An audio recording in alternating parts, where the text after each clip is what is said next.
আমাকে এমন জায়গায় শোয়ায় রাখবে যেই জায়গায় দিনের বেলাও যাইতে বড় ভয়। ওই বাঁশবাগান, ওই জঙ্গল যেখানে সাপ বিচ্ছু থাকার জায়গা, আমাকে সবাই রেখে আর কেউ খবর নিবে না। এখানে ওয়াজে আসছি, আম্মা জান অপেক্ষা আছে, আমি ঘরে না যাওয়া পর্যন্ত মা ঘুমাবে না, অপেক্ষা করতেছে। কিন্তু কবরে শোয়ানোর পর মা আর কোনোদিন আমার জন্য অপেক্ষা করবে না। টাইম হয়ে গেছে, ঘুমায় যাবে, খানার টাইমে খানা খাবে, দু একদিন মনে করবে আর আমার জন্য সময় অপেক্ষা করবে না। ওই অন্ধকার কবরে আমি একা। আমার এত আপন কলিজার বন্ধুটা পর্যন্ত মোবাইল থেকে নাম্বারটা ডিলিট করে ফেলল। আপন বন্ধু নাম্বার ডিলিট কেন? বন্ধু নাই, নাম্বারও নাই। কোনদিন ভুলেও আমার নাম্বারে কল দিবে না, জানে আমি মরে গেছি, আর কল দিয়া লাভ কি? আর কোনদিন ফোন করবে না। ওই অন্ধকার কবরে আমি একা পড়ে থাকবো। আদম নবী পড়ে রইলেন, হাজার হাজার বছর হয়ে গেল। সব আম্বিয়া কেরাম চলে গেলেন। আপনার আমার রহমতের নবী ১৫০০ বছরের উপরে হয়ে গেল কবরের মধ্যে রওজা মুবারকে জিন্দা। তাদের তো কোনো গুনাহ নাই। সাহাবায়ে কেরামদের আল্লাহ অগ্রিম ক্ষমা করে দিয়েছেন। কিন্তু আপনার আমার উপায় কি? আমার চারদিকে শুধু গুনার গুনাহ, একটা নেক আমল নাই। টুকটাক যে আমল করছি সেই আমলের মধ্যেও ভেজাল আর ভেজাল। একা একা যখন নামাজ পড়ি, ১০ রাকাত নামাজে আমার ১ মিনিট লাগে না। মানুষের সামনে যখন আমি নামাজে দাঁড়াই, আমার ৪ রাকাত নামাজ ৩ মিনিটেও শেষ হয় না। নামাজটা মানুষের দেখানোর জন্য পড়েছি, দান করছি তাও মানুষকে দেখানোর জন্য। মারহাবা পাবো, সম্মান করবে, চেহারা গায়ে দিবে। বাইতুল্লাহ হজ কইরে আসছি, মানুষ আমারে আলহাজ না বললে মনে কষ্ট লাগে। মানুষের জানান দেওয়ার জন্য আমি হজ করেছি। জীবনে কোনো ভালো নেক আমল আমার নাই। আমি আজকে জোহরের নামাজের পরে, গতকাল আমি আমার মাদ্রাসার আসাতেজায়ে কেরাম শিক্ষক বৃন্দরে নিয়ে বললাম,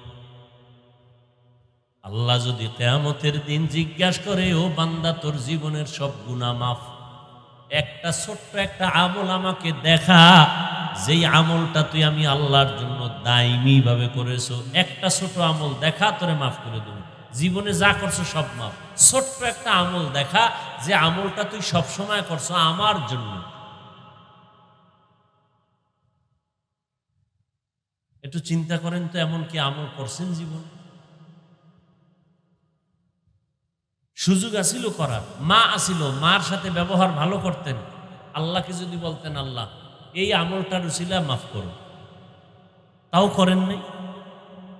মায়ের সাথে ব্যবহার বড় খারাপ, বাবার সাথে ব্যবহার খারাপ, ভাইয়ের সাথে ব্যবহার খারাপ, বোনের সাথে ব্যবহার খারাপ, স্ত্রীর সাথে স্বামী হইয়া ব্যবহার খারাপ, স্ত্রী হইয়া স্বামীর সাথে ব্যবহার খারাপ, মা বাবা হইয়া সন্তানের সাথে ব্যবহার খারাপ।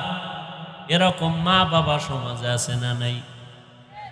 সন্তানের সামনে মা বাবা অকথ্য ভাষায় গালাগালি করে আর ঝগড়া করে, সন্তান এগুলো শিখা শিখা ঝগড়া আর গালি শিখে।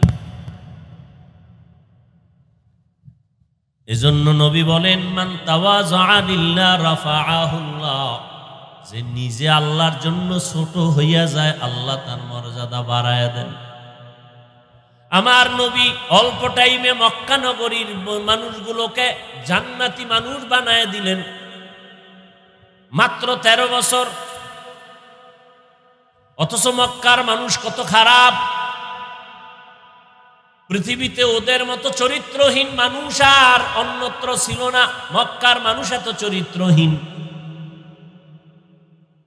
কন্যা সন্তান হলে বাবা গলা টিপে কন্যাটারে হত্যা করে ফেলে, কেমন জালেম। মাত্র 13 বছরের মধ্যে নবী এই মানুষগুলোকে জান্নাতি মানুষ বানায় দিয়েছেন। নবী বেতের বাড়ি দেন নাই, সুন্দর বিনয়ী আদবওয়ালা ব্যবহার। নবী একটা গালি দিছেন, শুধু 13 বছর না, রসুলের জীবনে কখনো ভুলেও কাউকে একটা গালি দেন নাই। হাজারো গালি নবীকে দিয়েছে, নবী একটা গালির জবাবও দেন না।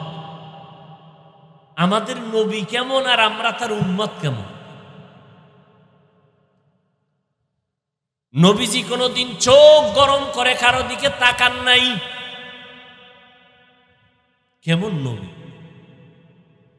এই নবীর জন্য আসমান পাগল, জমিন পাগল, গর্তের পিপিলিকা পর্যন্ত পাগল, জঙ্গলের প্রাণীরা নবীর জন্য আশেক, গর্তের সাপ নবীর আশেক। এমনেই না, নবীর মেজাজ বড় ঠান্ডা, নরম ব্যবহার আমার নবীর। রহমতের নবীর জবানে কোনো গালি নাই, কারো দিকে চোখ গরম করে তাকান না, কারো গালির জবাব দেন না, পারলে কারো উপকার করেন না, পারলে চুপ থাকেন, কারো ক্ষতি নবী করেন না। আর আমরা উপকার পারলেও করি না, চেষ্টা করি কেমনে ক্ষতি করা যায়। ভাই হইয়া ভাইয়ের ক্ষতি করে, ভাই হইয়া বোনের ক্ষতি করে, বোন ভাইয়ের ক্ষতি করে, আছে না নাই? বড়রা ছোটদের ক্ষতি করে, ছোটরা সুযোগ পেলে বড়দের ক্ষতি করে। 24টা ঘন্টা মানুষ মানুষের ক্ষতির জন্য প্রচেষ্টা চালায়, অপচেষ্টা চালায়। আমার নবী কোনোদিন কারো ক্ষতি করেন নাই। নবীর এই ব্যবহারে কাফেরেরা নবীরে মানে না, নবী বইলা কিন্তু নিজেদের সম্পদ মুহাম্মদের কাছে আমানত রাখে। কারণ মুহাম্মদ এত সৎ, যত টাকা রাখি আমগো দুশ্মন হলেও আমাদের টাকার খেয়ানত হবে না।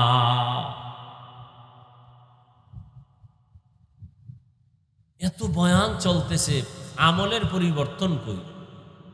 হ্যাঁ, একটা মানুষের জানাজা দিয়ে আসছে, আইসাই রাস্তায় বিড়ি শুরু, মাত্র জানাজা দিয়ে আইসা বিড়ি টানে, আছে না নেই?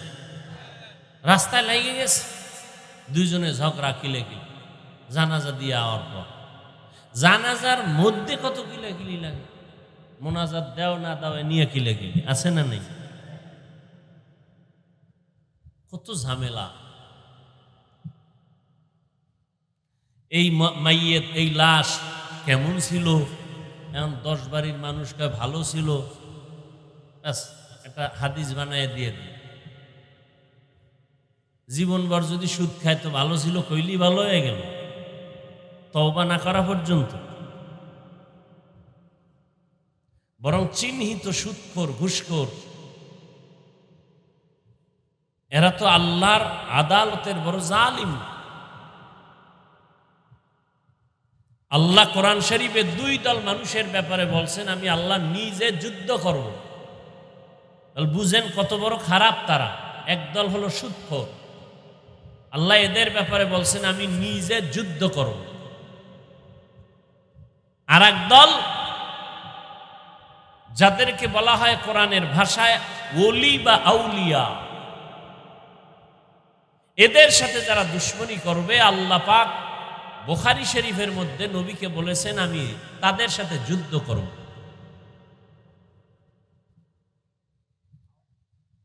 এত বয়ানের পরেও কেন পরিবর্তন নাই আমাদের? মাদ্রাসা আগের থেকে বেড়ে গেছে, তাবলীগ বাড়লো, কিন্তু কই সুদের কারবার কমছে নাকি? কমছে? বেনামাজি কমছে? অনেক বেড়ে গেছে। মাদ্রাসা বাড়লো, ওয়াজ মাহফিল বাড়লো, পীর মুরিদি বাড়লো, তাবলীগ বাড়লো, মসজিদ বাড়লো, তারপরেও কিন্তু নেক আমলের রাস্তা বড় দুর্বল হয়ে গেছে। এর একমাত্র কারণ, বয়ান শুনি, বয়ান করি, কিন্তু আসল আল্লাহর আযাবের ভয় আপনার আমার অন্তরে নাই। এই জন্য আল্লাহ বারবার বারবার কোরআন শরীফের মধ্যে বয়ান করেন, আমাকে ভয় করো, আমাকে ভয় করো, আমাকে ভয় করো। ইয়া আইয়ুহাল্লাযীনা আমানুত্তাকুল্লাহ, ও মুমিন। কোন বেঈমানকে আল্লাহ বলেন নাই, মুমিনকে বললেন আমাকে ভয় কর। কারণ ছাত্র যদি শিক্ষকের ভয় না করে, কোনোদিন ওই ছাত্র শিক্ষকের সামনে ভালো আচরণ করার সুযোগ পাবে না। সন্তান যদি মা বাবাকে ভয় না করে, কোনোদিন মা বাবার সামনে সন্তান অন্যায় করতে দ্বিধা করবে না। যেই সন্তান মা বাবাকে ভয় করে চলে, ওই সন্তান মা বাবার সামনে অপরাধ করে না। যেই ছাত্র শিক্ষকের অন্তর থেকে ভয় করে, ওই ছাত্র কখনো শিক্ষকের সামনে অন্যায় করে না। ঠিক যেই মানুষগুলো আমার আল্লাহর আযাবের ভয় অন্তরে জমা রাখিয়া চলবে, ওই বান্দা দুনিয়ার কোনো লোভে পড়ে গুনার কাছেও যাবে না। কারণ আযাবের ভয়, শাস্তির ভয়। হ্যাঁ, আপনি এত বয়ান জানেন, শুনেন, অথচ আপনি আজকে ফজর পড়েন নাই, জোহর পড়েন নাই, আসর পড়েন নাই, মাগরিব পড়েন নাই, এশার নামাজ মাঠে হয়েছে, অনেকে নামাজ পড়েন। আমি আল্লাহর ভয়ে টুপি ফালাইতে চাই না। আর আপনিও মুসলমান, আপনি আল্লাহর গোলাম, আপনি আখিরি নবীর উম্মত, আপনি টুপি মাথায় দিতেই চান না। আমার গলায় ছুরি লাগবে, কখনো দাড়ি কাটতে চাই না। আর আপনার পাও ধইরা বুঝানোর পরও আপনি দাড়ি রাখতেই চান না। বিষয়টা কি? আপনিও মুসলমান, আমিও মুসলমান, আপনার আল্লাহ আমার আল্লাহ এক, আপনার নবী আমার নবী এক, আপনার কোরআন আমার কোরআন এক, আপনার ধর্ম আমার ধর্ম এক, আপনার কাবা আমার কাবা বলেন আলাদা। তাহলে আপনি কেন দাড়ি রাখবেন না? আমি কেন আপনাকে দাড়ির বয়ান করা লাগবে? বলেন, তাহলে আমি কি ভুলের মধ্যে আছি, নাকি আপনি সঠিক, নাকি আপনি ভুলের মধ্যে আছেন আমি সঠিক? সমাধানে আসেন তাড়াতাড়ি। যদি বলেন দাড়ির কামাই আমরা সঠিক, দলিল দেখান কোরআন হাদিস থেকে, আমিও দাড়ি কেটে ফেলবো। ঝামেলা কমায় দেন তাড়াতাড়ি। কোরআন হাদিসের দলিল চাইলাম কেন? কারণ দুনিয়াতে সব কিতাবে ভুল আছে, আমার আল্লাহর কিতাব আর হাদিসের মধ্যে কোনো ভুল নাই। আছে? থাকলে এখন কোরআন শরীফ জ্বালায় দেব, এখন দাড়ি কেটে ফেলবো, আল্লাহর বিরুদ্ধে বয়ান শুরু করবো যে আল্লাহ নাই। আমাকে সব কথার মূল পুঁজি কোরআন শরীফ। ওই কোরআন সত্য, আমাদের বয়ান সত্য। আল্লাহ আছেন সত্য, গুনাহগারেরা জাহান্নামে যাবে সত্য, নেক আমলওয়ালারা জান্নাতে যাবে তাও সত্য। বাস, আমিও মুসলমান, আপনিও মুসলমান। কেন আপনাকে পাও ধরে বয়ান করতে হবে? করার পরেও কেন আপনি নামাজ পড়বেন না বলেন? আমি মরিয়া গেল নামাজ সারি না, সারার কোনো সুযোগ নাই। কষ্ট হলেও দাঁড়াইয়া না পারলে বৈশা নামাজ পড়ি, বৈশা যদি না পারি অসুস্থ হয়ে গেলে শুয়ে শুয়ে হলেও নামাজ আদায় করি। আপনি সুস্থ আছেন, আপনি কেন নামাজ পড়বেন না? আজান হলে তাড়াতাড়ি মসজিদে দৌড়াই, আপনি কেন মসজিদে যেতে চান না? কারণটা কি? আমরা বেগানা দেখলে চোখ অন্যদিকে ঘুরায় নেই, পর্দা করার চেষ্টা করি। আপনি কেন পর্দা করতে চান না? আমি টুপি ফেলতে চাই না, আর আপনি টুপি দিতে চান না। আমি দাড়ি রাখতে চাই, কাটতে চাই না, আপনি দাড়ি রাখতে চান না। কারণটা কি একটু বলেন? আসলে কি আল্লাহর কোরআন মিথ্যা মনে মনে ভাবছেন? হুজুরদের কথা এগুলো সব অনর্থক হয়ে যাবে। ও যুবক, আল্লাহ বিবেক দিছে, কুত্তা শুয়ারের আল্লাহ ভালো মন্দ যাচাই করার বিবেক দেয় নাই। ভালো করে বুঝো। আমি হাফিজুর রহমানের কথা তুমি সন্দেহ করো, মেনে নিলাম, কিন্তু লক্ষ লক্ষ লক্ষ লক্ষ নবীরা মিথ্যা বলতে পারেন না।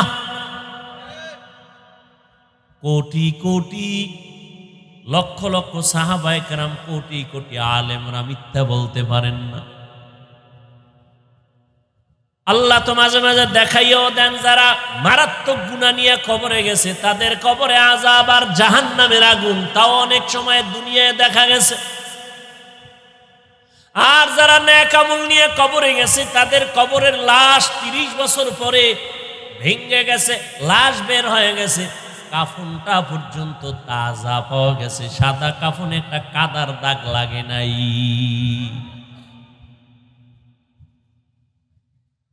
ও আল্লাহর বান্দারা, মাঝে মাঝে আল্লাহকে চিনো না, চিনার জন্য, আল্লাহর ভয় অন্তরে রাখার জন্য পঙ্গু হসপিটালে যাইও। কোন হসপিটাল? পঙ্গু হসপিটালে যাইও। ওখানে গেলে দেখবা আল্লাহ যে একজন আছেন বুঝা যাইব। ওখানে তোমার মতো আমার মতো কত বান্দা কাঁদতেছে, কারো হাত নাই, কারো পা বাঁকা হয়ে গেছে, কারো ঘাড় বাঁকা হয়ে গেছে।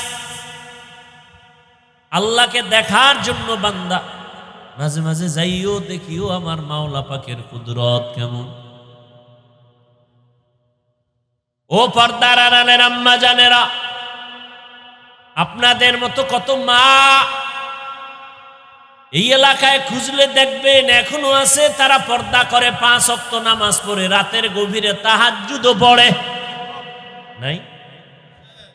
আম্মা জান, আপনি কেন পারবেন না? আপনিও মা। আম্মা জান আয়েশা রাদিয়াল্লাহু তাআলা আনহাও নবীর স্ত্রী একজন মা। আপনি তো তাদের মতোই দামি নারী। এরে আম্মা জান খাদিজা রাদিয়াল্লাহু তাআলা আনহার মতো আপনিও তো দামি একজন নারী। ইসলাম নারীর এত পরিমাণ সম্মান দিয়েছে, দুনিয়াতে কোনো তন্ত্র মন্ত্র, কোনো ব্যক্তি, কোনো নেতা নেত্রী এত সম্মান দিতে পারে? নারীদের সম্মান দিয়েছে ইসলাম। সমান অধিকারের নামে যারা স্লোগান দিয়েছে, এরা নারীর সম্মান দিতে পারে না, বরং নারীদের করেছে অপমান। আল্লাহ নারীর সম্মান, মর্যাদা পুরুষের সমান দিছে না বেশি? যারা সমান করতে চায় এরা নারীর দুশ্মন, এরা নারীর দুশ্মন। আল্লাহ দিছেন বেশি, তুমি সমান করবা কেন? কারণ নারী সৃষ্টিগতভাবেই দুর্বল, মেধার ক্ষেত্রেও নারীরা দুর্বল। এরপরে পুরুষের থেকে নারী কষ্ট করে বেশি। বাচ্চা গর্ভে না, এই কষ্ট পুরুষ যদি আজীবন রড আর সিমেন্ট ফ্যাক্টরিতে কাজ করে, কোনোদিন নারীর এই কষ্টের সমান হবে না। আম্মা জান আমাকে গর্ভে নিয়ে যে কষ্ট করেছেন, এই কষ্টের ভাগ কোনো পুরুষ কিয়ামত পর্যন্ত নিতে পারবে? পারবে? পারবে না।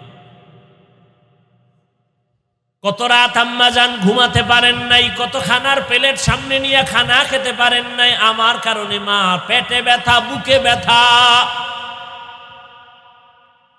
এই ব্যথার ঋণ কেমনে আদায় করবি রে যুবক?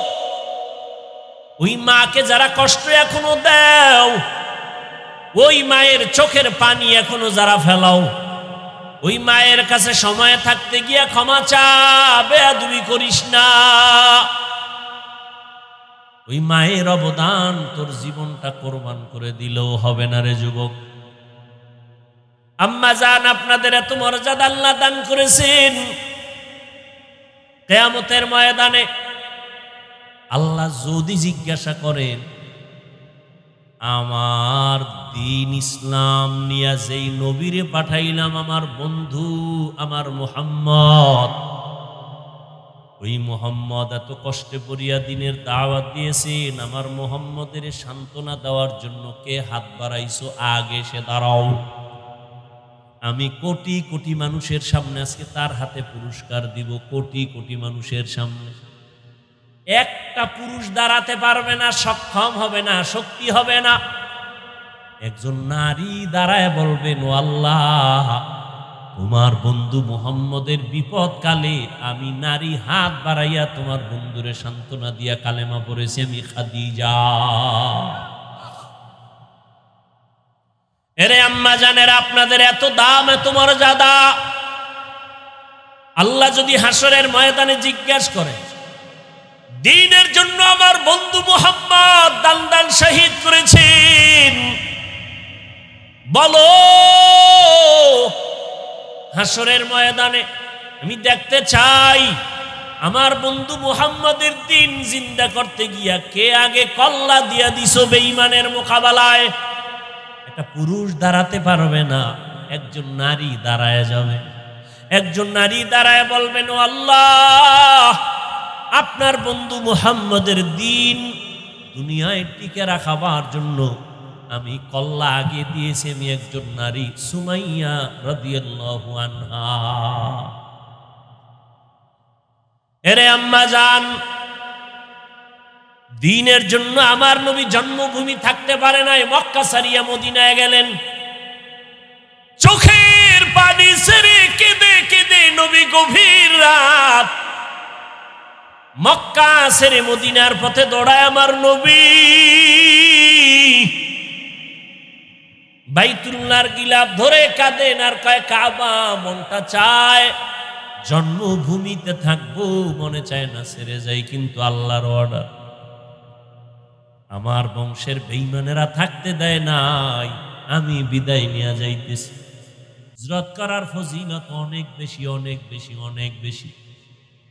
এজন্য আল্লাহ যদি কিয়ামতের দিন জিজ্ঞাসা করেন, আমার দ্বীনের জন্য মুহাম্মদ হিজরত করেছে, আবু বকর হিজরত করেছে, বলো প্রথম হিজরত কে করছো, হাতটা দেখাও। কোটি মানুষের সামনে আমি আল্লাহ কিয়ামতে আজকে পুরস্কার দিব। একজন পুরুষ দাঁড়াতে পারবে না, একটা নারী দাঁড়াবে। সুবহানাল্লাহ। না, একজন নারী দাঁড়ায় বলবেন, হে আল্লাহ, তোমার বন্ধু মুহাম্মদের দ্বীন ইসলামের ঝান্ডা উঁচু রাখার জন্য আমি আমার জন্মভূমি ত্যাগ করে হিজরত করেছি। একমাত্র প্রথম হিজরত করনেওয়ালা আমি একজন নারী, রুকাইয়া রাদিয়াল্লাহু আনহা, আমি মুহাম্মদের কন্যা।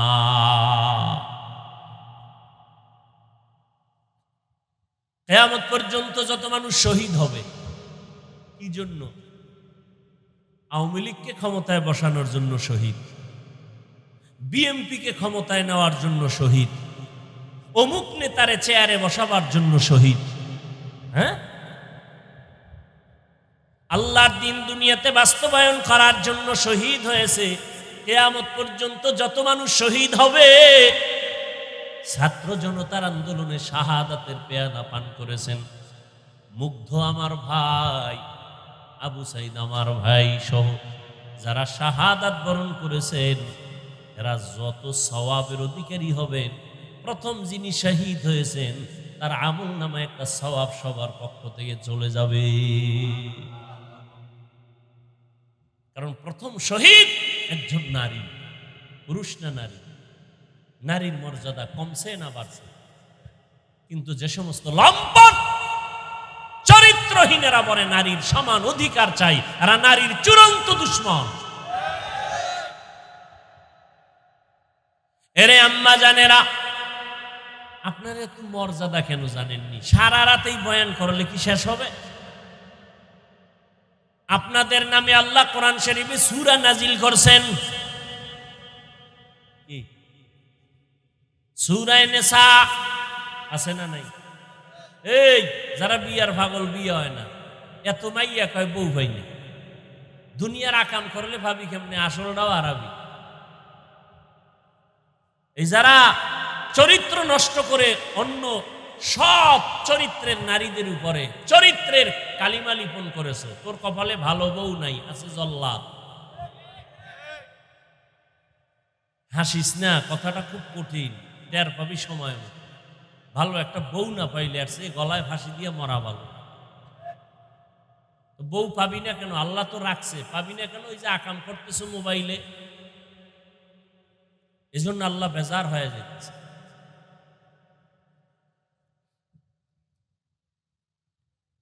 চরিত্র মানুষের অমূল্য সম্পদ।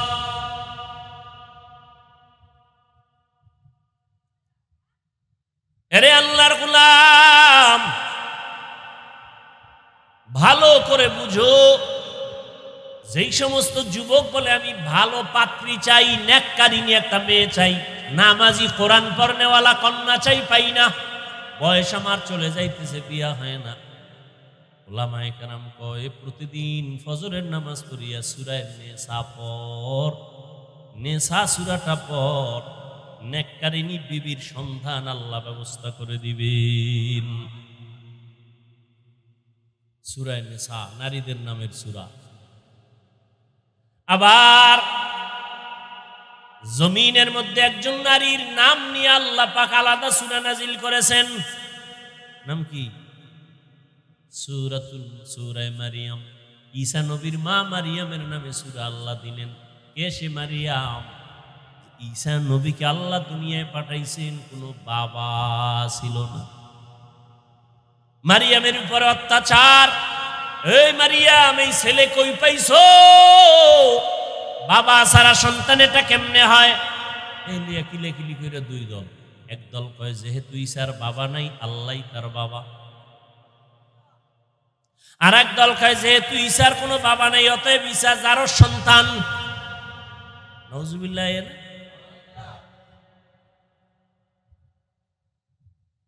ঈসা নবী আর মুসা নবীকে যারা মানার দাবি করে, এখন তো তাদেরকে মানার আসল উম্মত নাই, এমনি চাপাবাজি করে মানে। এদের এক দলের নাম ইহুদি, আর এক দলের নাম খ্রিস্টান। এরা আসলে মূলত ঈসা নবীও মানে না, মুসাও কেউ মানে না। ইসলামী আইনে মানবে মুহাম্মদকে, তাতে তো মানবে না, কল্লা ফালাই দিল ওরা মানবে না। কেন? ওদের ভিতরে জিদ, প্রতিহিংসার জিদ। মুহাম্মদ শ্রেষ্ঠ নবী, ইহুদি ধর্মের নবীদের ঘরে আসলো না কেন? ইসমাইলের ঘরে আসলো কেন? এই জিদ। ভাইরা আমার, নারীদেরকে আল্লাহ এত মর্যাদা দান করেছেন, কারণ তুমি আম খাইতে চাও, আম গাছ লাগাও, গাছের যত্ন করো তো ফল ভালো হবে, ঠিক নেই? তুমি দুনিয়াতে যত সন্তান আসছে সব মায়ের গর্ভ থেকে আসছে, আর আসার পরে সন্তান মায়ের কাছে সময় বেশি কাটায়। মা আর বাবার তুলনায় সন্তান মায়ের থেকে আদর্শ শিখে বেশি, কারণ বাবায় সময় দিতে পারে না, সন্তান মায়ের কাছে থাকে, মা সময় দেয়, মাকে ফলো করে। এজন্য একটা মার পাত্র যখন ভালো হবে, ফ্যাক্টরি যখন ভালো হবে, মাল ভালো হবে। মায়ের আদর্শ যখন ভালো হবে, সন্তানের আদর্শটাও ভালো হবে। এজন্য এই দুনিয়ায় যত সন্তান ভালো হয়েছে সব হলো মায়ের অবদান। এসপি সাহেবের ব্যবহার ভালো, খবর নিবেন তার মা ভালো। ওসি সাহেবের মা ভালো, খবর নিবেন তার মায়ের আদর্শ ভালো। অমুক হুজুরের ব্যবহার ভালো, খবর নিয়ে দেখবেন তার মায়ের আদর্শ ভালো। এরে আম্মা জানেরা, এ দুনিয়ায় সন্তান আল্লাহ দান করেছেন, সন্তানটাকে মানুষ বানানোর জন্য আপনার অবদান থাকতে হবে, আদর্শ থাকতে হবে, না হয় আগানো যাবে না। এই জন্য মায়ের মর্যাদা অনেক বেশি। যদিও কোনো মা নবী না, কোনো মা নবী না, কিন্তু নবীদের মা। কিয়ামতের ময়দানে কঠিন সময়ে মা বাবার পরিচয় দিবে না, সন্তানের পরিচয় দিবে না, কেউ কাউকে আপন বলে ডাকবে না। ওই সময় জান্নাতের 8টা দরজা খোলা হয়ে যাবে, 4 জন মহিলাকে ডাকবে, আসো তুমি, হিসাব লাগবে না, ঢুকে যাও। এজন্য দুনিয়াতে টাকা পয়সা কিছুই না। কই জীবনে কম কামাই করলেন না, বাড়ি গাড়ি থুইয়া আজকে অনেকে আগুন লাগায় দিছে। জীবনভর কামাই করলেন, কি লাভ হলো সেই বাড়ি গাড়ি করিয়ে? এর পিছনে কত সময় দিলেন, না ছেলে খাইতে পারলো, না মেয়ে খাইতে পারলো, না বউ খাইতে পারলো, না আপনি খাইতে পারলেন। এই সম্পদ দিয়া লাভ নাই, এই বিল্ডিং বাদ দিয়া টিনের ঘর ভালো। কি এজন্য একটা ভালো রমণী ঘরে আনবেন, যে আপনার জীবনটাকে সুন্দর করার জন্য জীবন দিয়া চেষ্টা করবে। যেই মহিলা ঘরে আসিয়ে বলবে তোমার বেতন যে কয় টাকা, ওই টাকা আনবার, 1টা টাকা বাড়তি আনলে আমাকে আলাদা হিসাব দিতে হবে, বাড়তি টাকা কোথা থেকে এনেছ। প্রত্যেকটা মা যদি ঘরের মধ্যে স্বামীর মাসের টাকা হিসাব নেয়, কোনো স্বামী হারাম টাকা ঘরে ঢুকাইতে সাহস পাবে না। আম্মা জানেরা কয় আরো আনো, আরো আনো। এত বয়ানের পরেও কেন আমাদের পরিবর্তন নাই, দিল নরম নাই, চোখে পানি নাই? একমাত্র কারণ আল্লাহর আযাবের ভয় নাই। এ কারণে আপনি টুপি মাথায় না দিতে চান না, আর আমি টুপি ছাড়া চলতে চাই না। আপনি দাড়ি রাখতে চান না, আমি দাড়ি কাটতে চাই না। আল্লাহর ভয়, কখন জানি মরণ হয়ে যাবে। আল্লাহর কোরআন সত্য, গুনাহ নিয়ে কবরে গেলে আযাব হবে, এই ভয়। হাজারো গালি শুনি, গালির জবাব দেই না, পায়ে ধরে ধরে বয়ান করি। ও যুবক, 5 বেলার নামাজ পড়ো, একবারও কিন্তু একটা গালি দিলাম না, আর এই কথাও বলি নাই যে আমরা জান্নাতে যাব তোমরা কেউ যাবা না, এমনটাও বললাম না। কওমি মাদ্রাসায় আসো, না হয় জাহান্নামে যাইবা, তাও বললাম না। স্কুল কলেজ বাদ দিয়ে সবাই হুজুর হইয়া যাও, তাও বললাম না। তাবলীগ করো, চরমনাই যাও, তাও বললাম না। সব কথার শেষ কথা, তুমি স্কুলে পড়ো আলহামদুলিল্লাহ, কলেজে পড়ো আলহামদুলিল্লাহ, চাকরি করো আলহামদুলিল্লাহ, বাধা নাই। তবে দাবি আমার একটা, মা বাবার দোয়া নিয়ে, আলেমদের পরামর্শ নিয়ে, নবীর তরিকায় 5 বেলার নামাজ পড়ো, জবানকে হেফাজত করো, চরিত্রটাকে সুন্দর করো। ডাক্তার হও আমাদের গৌরব, ইঞ্জিনিয়ার হও মুসলমানের গৌরব, তুমি একজন দার্শনিক হও মুসলমানের গৌরব। কিন্তু বেয়াদব হইও না, তো আমার ঘরে থাকলেও তুমি আমার জন্য অভিশাপ। তুমি ডাক্তার দূরের কথা, বেয়াদব হইলে তুমি দুনিয়া কেন, আমার ঘরের জন্য তুমি অভিশাপ, সমাজের জন্য তুমি অভিশাপ, তুমি জাতির জন্য অভিশাপ। বেয়াদবের আরেক নাম জালেম। বলেন, বেয়াদবের আরেক নাম কি? জালেম। এজন্য আমি অনুরোধ করে বলবো, যে যেই লাইনে আসরে যুবক, চরিত্রটা ভালো রাখিও, ভালো ব্যবহার মানুষের উপহার দিও, মা বাবার সাথে ভালো আচরণ, ওস্তাদ শিক্ষকদের সাথে ভালো আচরণ, উলামায়ে কেরামের দোয়া নিয়ে চলিও, নবীর তরিকায় 5 বেলার নামাজ পড়িও। জীবনটা সফল হবে, মরিয়া গেল তোমার নামে সুন্দর ইতিহাস লেখা হবে। চরিত্র যদি ভালো না থাকে, কেউ তোমাকে সম্মান করবে না, মহব্বত করবে না, মরে গেলে সবাই খুশি হবে। অতএব তওবা করে নাও, আল্লাহর কাছে তওবা করো মনে মনে। জীবনে কত নামাজ ছাড়লা, কত বেপরদায় চললা, কত গুনাহ করলা, হাতের দ্বারা, চোখের দ্বারা, জবানের দ্বারা, অন্তরের কল্পনার দ্বারা। আল্লাহর কাছে মনে মনে তওবা করে নাও। ও আল্লাহ, নবীরা যদি আল্লাহর এত প্রিয় বান্দা হইয়া গুনাহ থেকে বাঁচতে পারেন, সাহাবায়ে কেরাম যদি এত কষ্ট করে দ্বীনের জন্য জীবন উৎসর্গ করতে পারেন, আলেম ওলামারা পারেন, আমি কেন পারবো না? আমি তো মুসলমান, আমার পরিচয় আমি আখিরি নবীর উম্মত, আমার পরিচয় আমি একজন ঈমানদার মুমিন, আমার পরিচয় আমি একজন আল্লাহর নবীর আখিরি নবীর উম্মত, আমার পরিচয় আমি একজন মুসলমানের সন্তান, আমার পরিচয় আমি একজন উলামায়ে কেরামের বন্ধু। অতএব আর নামাজ ছাড়া যাবে না, বেপরদায় চলা যাবে না, দাড়ি কাটা যাবে না। এটাও সত্য কথা, সবার কপালে তওবা নসিব হবে না, সবাই তওবার দরজাও খুঁজে পাবে না। আল্লাহ যাদের কবুল করবেন, যারা দিল থেকে তওবার নিয়ত করবে, আল্লাহ তাদের জন্য রাস্তা খুলে দিবেন। এখনো যাদের সময় আছে, তওবার নিয়ত করো। মরিয়া গেলে আর নামাজ ছাড়বা না, বেপরদায় চলবা না, মা বাবাকে কষ্ট দিবা না, নবীর তরিকার বাহিরে চলবা না। তওবা করার মতো যদি কারো অন্তর তৈরি হয়, খাঁটি নিয়ত থাকে, মুনাফিকি না থাকে, তওবার নিয়তে দুটো হাত আমার আল্লাহকে দেখায়া দাও। আয় আল্লাহ, হাতগুলো কবুল করে নেন, তওবা কবুল করে নেন, তওবার উপরে মজবুত হইয়া চলার তৌফিক দান করেন। আমিন। আলহামদুলিল্লাহি রাব্বিল আলামিন, ওয়াসসালাতু ওয়াসসালামু আলা সাইয়্যিদিল আমবিয়া ওয়াল মুরসালিন ওয়া আলা আলিহি ওয়া আসহাবিহি আজমাইন। ইয়া আরহামার রাহিমিন, ইয়া আরহামার রাহিমিন, ইয়া আরহামার রাহিমিন। রব্বিরহামহুমা কামা রব্বায়ানি সগীরা। আয় আল্লাহ, আজকের মাহফিল কবুল করে নেন, আয়োজনকারী সহযোগিতাকারীদের কবুল করে নেন, ঘরে ঘরে শান্তি দান করেন আল্লাহ। আয় আল্লাহ, মা বোনদের পর্দা নিশি আবেদা বানায় দেন, সন্তানগুলো নেককার বানায় দেন, মাদ্রাসা মসজিদগুলো কবুল করেন, অন্যান্য শিক্ষা প্রতিষ্ঠান কবুল করে নেন। আয় আল্লাহ, আমার কলিজার যুবকদের 5 ওয়াক্ত নামাজি বানায় দেন, মোবাইলের গুনাহের থেকে হেফাজত করেন,